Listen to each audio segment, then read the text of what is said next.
Sebanyak 25 peserta yang berasal dari desa kelurahan di Kecamatan Kayu Agung, Kabupaten Ogan Komering Ilir mengikuti lomba perahu bidar pada Senin 14 Agustus 2023. Pelaksanaan lomba perahu bidar ini dilaksanakan oleh pemerintah Kabupaten Oki dalam rangka memeriahkan HUT Kemerdekaan RI ke-78.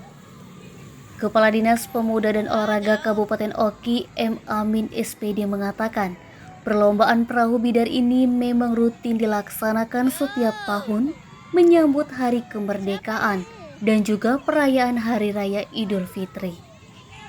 Untuk hari ini ada 25 peserta yang mengikuti lomba perahu bidar, tetapi sayangnya air Sungai Komering surut karena musim kemarau. Disampaikannya, perlombaan perahu bidar ini dengan start dari Kelurahan Jua-Jua menuju Kelurahan Sukadana di Sungai Komering, di mana perlombaan perahu bidar ini dilaksanakan hingga selesai. Adanya lomba perahu bidar ini selain menjadi hiburan masyarakat, juga menumbuhkan jiwa kebersamaan dan persatuan. Dikatakan Amin, masyarakat yang ikut menyaksikan perlombaan perahu bidar ini sangat antusias, yakni dapat dilihatnya ramainya masyarakat yang memadati pinggiran Sungai Komering yang dilalui peserta perahu bidar.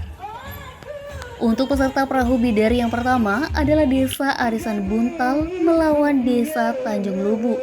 Lalu selanjutnya Desa Teloko melawan Desa Mangunjaya. Kemudian Desa Kedaton melawan Desa Jua-Jua, sehingga semua 25 peserta mengikutinya sampai selesai, diperkirakan hingga sore hari.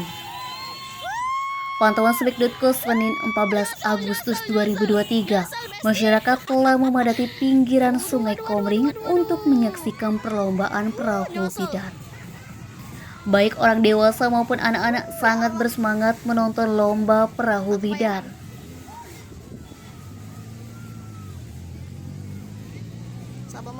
Niskia Sumek.co melaporkan.